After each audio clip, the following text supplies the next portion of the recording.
알로하. 네, 오늘은요, 리 파딜로라고 하는 바 매지션에 대해서 영상으로 담아봤습니다. 근데 이분 같은 경우에는요, 그 하와이에 있는 마켓플레이스라고 하는 바에서 굉장히 오랫동안 활동을 하셨어요. 그럼, 바 매직에 대한 지식이 정말 어마어마하시거든요. 제가 시드니에 있을 때 바텐더로 일한 적이 있어요. 이제 그러면서 이제 바 사장님이 저한테 이 리 아저씨의 영상을 보여준 적이 있습니다. 그래서 아저씨의 영상이 사실 당시에 이제 소셜 네트워크에서 막 엄청 바이럴이 되고 있었고, 그때 제가 보고서 이제 기술도 너무 대단하시지만 기술 떠나가지고 그 고객을 대하는 그 능력이 정말 다르시더라고요. 그래서 거기서 굉장히 많은 영감을 좀 받았던 기억이 나는데, 아무래도 저도 바 매직을 좀 오래 했었다 보니까 어떻게 보면 시행착오를 많이 겪었는데, 그래서 좀 조언이 필요했어요. 그래서 아저씨한테 연락을 드린 적이 있습니다. 그래서 어떻게 하면 잘할 수 있는지. 네, 아저씨의 영상들을 이제 잘 보시면은 단순히 그냥 마술 도구를 꺼내지 않으세요. 그래서 뭐 이렇게 보면은 바 쉐이커 있잖아요. 그래서 음료 만들 때 쓰는 툴인데 그 컵처럼 생겼어요. 그 컵이랑 바 냅킨이 있거든요. 냅킨을 공처럼 이렇게 돌돌 말아가지고 쉐이커랑 뭐 종이공 이렇게 사용해가지고 이런 걸로 이제 마술을 하시기도 하고, 그리고 또 자세히 보다 보면 아저씨가 단순히 마술만 하시는 게 아니라 마술 하다가 중간에 관객을 유심히 쳐다보시기도 하세요. 그러면서 이제 관객의 리액션을 즐기시고 그러는데, 그런 모습들이 굉장히 좀 여유 있고 좀 릴렉스해 보이고 또 프로페셔널해 보인다는 점도 저한테 좀 도움이 많이 되었던 기억이 납니다. 그래서 아저씨랑 이제 조언을 구하게 되면서 하와이로 언젠가 가게 되면 연락을 한번 드리겠다 그랬는데, 이번 기회에 제가 하와이에 오게 되면서 실제로 진짜 아저씨를 만날 수 있게 되는 기회가 생겼고, 정말 감사하게도 공항까지 나와주셔가지고 픽업도 해주시고 또 맛있는 음식점에 데려가서 이제 맛있는 것도 사주시고 그러셨거든요. 그러면서 이제 차 안에서 아저씨의 삶에 대한 이야기, 그리고 또 어떻게 보면 자신에 대한 철학, 또 마술에 대한 이야기들을 함께 많이 나눌 수 있었는데, 리 아저씨와 함께 하와이를 구경하면서 다양한 마술에 대한 이야기, 그리고 삶에 대한 이야기를 전반적으로 나눌 수 있는 기회가 있었거든요. 그래서 감사하게도 좀 좋은 말씀 많이 해주셔서, 근데 이 이야기를 듣다가 문득 아무래도 여기 영상 보시는 분들도 같이 들으면 좋을 것 같아가지고 양해를 구하고 촬영을 했습니다. 그래서 카메라가 좀 흔들리고 그 마이크도 제대로 이렇게 사용하지 못했거든요. 그러다 보니까 음질도 좀 고르지 못하고, 또 소통이 아무래도 영어잖아요. 그래서 좀 의역된 부분이 있거든요. 그래서 이런 부분들 여러분들 좀 불편하시더라도 양해해 주시면 감사하겠습니다. 그러면 저희 지금부터 리 아저씨와 함께 드라이브 하시면서 이야기 들으러 가볼까요? 말로. Right. So whatever I get involved, I do very well at. But with magic, it was just a tool. So I have a skill, so I can make more money as a bartender. My style is because the whole thing is that I have really good intuition, and my relationship with I have good instincts, good intuition, so I can read people very well. So timing is really important when you're doing cups and balls, especially like that. So I always keep adjusting to whatever the audience is doing and how they're reacting and how they're moving. I have to always adjust. I started bartending 18, and I took magic sort of serious at 19. I knew two tricks, card tricks when I was younger, but whatever I want to do, I do it. So I want to play poker. I played poker. The first year, I made 55,000. You're a professional gambler. Then the next year, I go to the World Series of Poker. I make final table. Whoa! I make 300,000 that year. You are blessed person for sure, right? And then just whatever I do, I'm like I said, I'm lucky. I'm very lucky. Oh, okay. So you're working as a bartender and a magician. Yeah. So that was your first career. Yes. Wow. My first like true career. Yeah, But I yeah, always yeah, worked. Always worked. I always worked. I used to break dance also. So many talents. I've done many things, whatever it takes to go ahead and make money, you know. But with magic, it was never like my true passion. Yeah. But I always enjoyed giving people the experience and watching them respond. If you look at all my videos, I stopped to watch them. Yeah. I just really enjoy watching them. So every time I start, I just watch them, and I build a relationship with them. Yeah, that's just the whole thing, is that I want to build relationships, and I want to give them a moment. Exactly. When I see your video at the beginning, actually I used to work as a bartender in Sydney, and the owner showed me your video. So then. Oh, it was during that time? Yeah. Oh, okay. That's why I know you. So he showed me your cups and balls routine, and he asked me that you can do this trick at my bar. How long were you doing magic? About professionally about more than 10 years. Okay. Yeah. But yeah, my true passion is magic. It's not a bar. So I decided to be a magician when I came back to Korea after I graduated university in Sydney. So now I'm a little bit struggling to survive as a magician in Korea. It's a bit different environment compared to the Western country. So I'm figuring out. And recently I got a job offer from a magic shop in Korea. So I'm going to go to working at a magic shop and do my own show.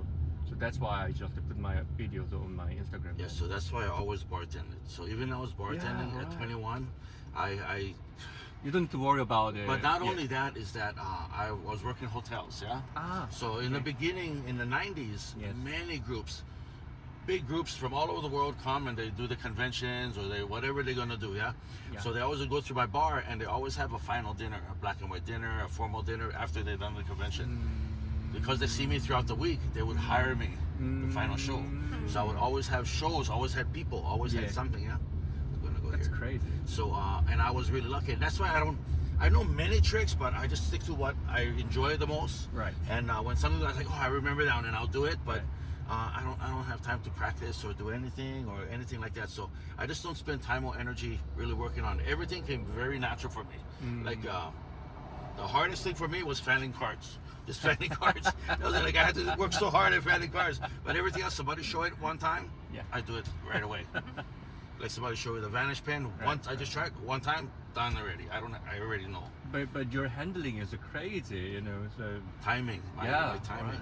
So I would suggest for you is that see, now that you have a vessel as far as the magic shop, yeah. that's going to help you to not only build your reputation, but also you're going to have everyone who really is interested in magic Yeah, coming through. right, Everyone who's right, interested. right. The problem is that there's so many people that is interested and love magic, but they're not seeing it every day. They're Right. not. It's not in the feed. It's not. But when they see it, like, oh, they're all excited. Yeah. Those are the people that you have to catch. Right. You know, and you have to find that spot where you catch them, and that's why you need to go and get to restaurants and tell them you want to do walk around magic. Yeah. So that's where I think you're gonna be able to hit people, especially with the higher end restaurants, because then you're gonna hit influential people, and then you'll be able to do private parties, their office, Right. shows, and that's where I think the money's at. I just did my first show in a long time, and the reason why I did that show is because I charge a lot because I don't want to do the show. But if they want me, they're gonna pay. You opened your own magic I did. show, yeah, right. I didn't do stage for 17 years, and I just decided to do it again. But I just What happened? What happened to the theater? So I will have to turn on the light over there. Yeah. But what happened was, so when I took the venue, so many magicians was coming to see me all the time. Yeah. Even what was the name of the girl? Jade. Jade. Right. Yeah. even So Jade was here. Jade was the first professional magician I met back in 91. Yeah, she she's was so doing popular, she was right? doing Yeah, she's popular. cruise ships. Yeah. And I met her when a friend of mine said, "Oh, let's go see this magician." That's where I met her, and so I always knew her, and I told her the story and everything. So I was really, really proud. Probably one of my most proudest moments. Yeah. Building the place, putting that together, and having some place like that where we could share our talents. And my vision was to have a venue Yeah. where, and I always think about the locals, yeah, because as a child growing up, I never had opportunities to enjoy because I never had any money. So half price for the locals, and there's always a different magician all the time, so they can keep coming. But I still think go to restaurants and do walk around. You done that before? I do. I have in Korea. There's a hotel. I go to the hotel, then I do the Yeah. table hopping show. And then if you go to a tourist hotel, then Yeah. you can do all the black But final in dinners. Korea, the restaurant show is not that popular. Oh yeah. So we are more focused on the education system. Yeah. So the Korea education system is so well. So the kids want to learn the magic in the school. So I go to school sometimes. There's a small percentage that is interested in magic, so it's like you're not going to capture all the right people. Yeah. You have to be in the right environment. But is it okay to take the same videos many times? Like, no, I mean the same tricks. Okay, so this is how it works. So it depends on what you're watching, yeah? So, like, let me see. Okay, there's this one video I'm watching now, and I see him all the time now.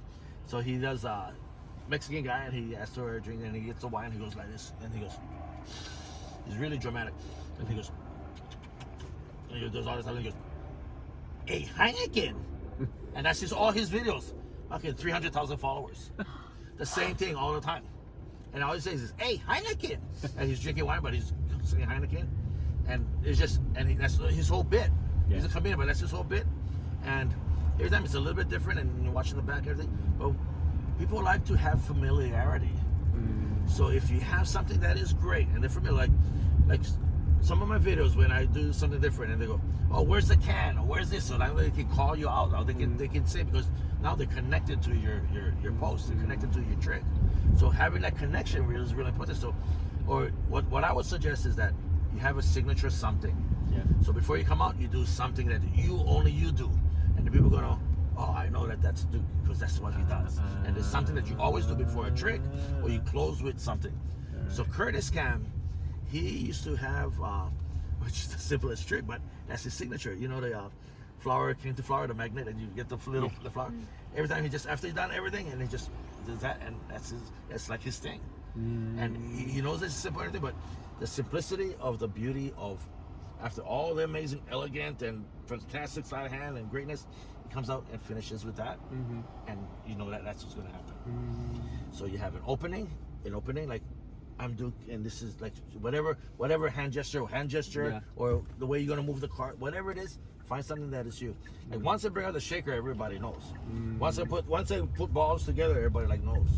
You know, or you know how many times when, you know, I'm doing something and then I go up and say, hey, let me show you guys something. And they go, oh, I know, but they already was there. And then they're sitting down with me. And they go, oh yeah, now I know. But they wasn't thinking about it. But just because I brought the shaker out, they put the whole puzzle together. You guys try this for me? Discipline, this takes discipline. Don't ever look that way until I tell you to. You have to always look this way. Okay. Okay? For like maybe 5 minutes. Yeah? So don't, as much as you want to look, don't look. Okay. Okay? You're going to be like amazed. So when we were kids, this place used to everybody used to come up there and just kind of hang out, yeah? Party and everything. And then this used to be drifting. Everybody used to drift and stuff, yeah? So then people was getting killed, bikers and round and whatever. And people was getting killed because it was dangerous. So then they stopped everything up there. But when it was kids, used to always hang out up there. Hold your breath.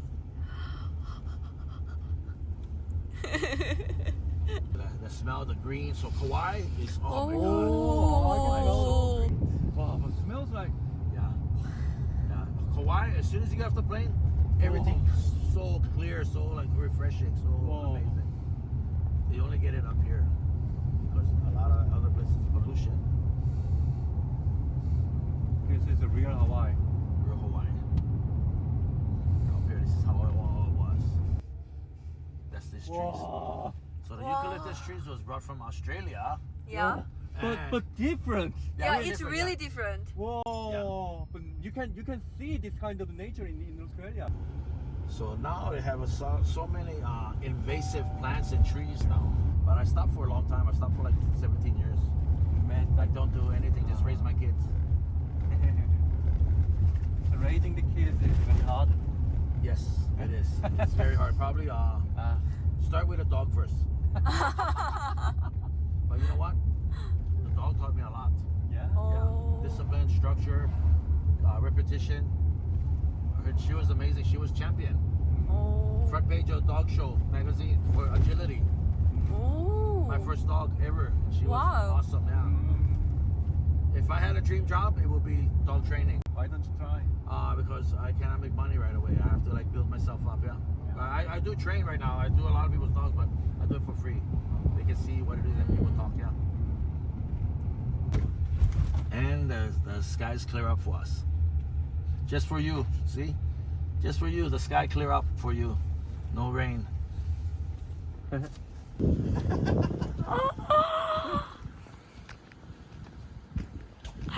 You're living in paradise, Lee. It's cost money. Yo. about revealing tricks and stuff, revealing magic, it's the problem. I have no problem with it, and the reason why is because it doesn't matter if you know, you still won't be able to do it. You know? People don't say the problem that what I don't like is when people talk about it. Yeah, on the comment. Yeah, too much hate too many that. comments. Like, why do you like just let everybody just enjoy it? What does that change anything? Right. Like, why do you have to tell everybody? And you guys, that's why you guys gotta communicate and share your dreams, because as you're going on your journey, they need to know where you're going. You know, a lot of times people maybe not getting the support, or they're not communicating properly. But you know, like you're talking about, there might be an issue, there might not, but it seems like right now she loves you being happy. I think that's the most important thing for her. That's great. Yeah. But later on, you know, you're gonna have to find a balance also. Yeah, right. You know, and that's gonna be the difficult part, because we cannot explain to them that being creative and trying to create routines, or trying to find a routine, or trying to do it, like there's this silence in your head that happens. Yeah, like you just silence, and then you're in like this slow motion, and everything's going slow motion for you. And you're like, okay, there's still, and you're doing this thing.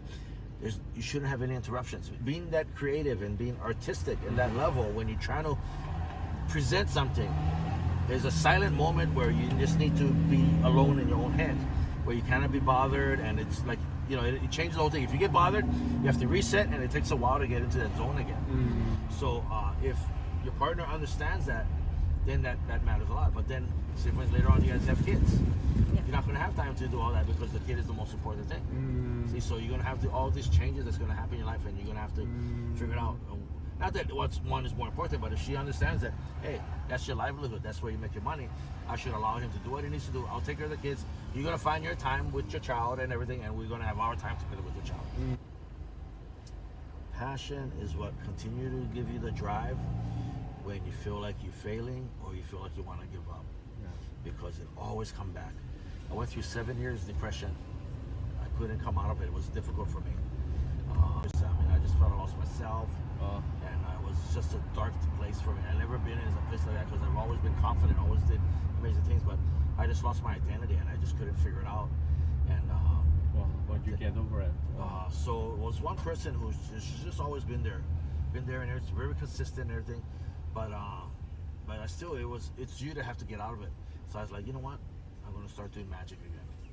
So I started videotaping. This is 2015. And after I done my first video, I watched it. God, it was so depressing, because there was no soul, no spirit behind the magic. And I'm like, that's not me. I've done so many things, so many great things, and look at that person that did it. Okay, that's not even close to being me. And that was a sad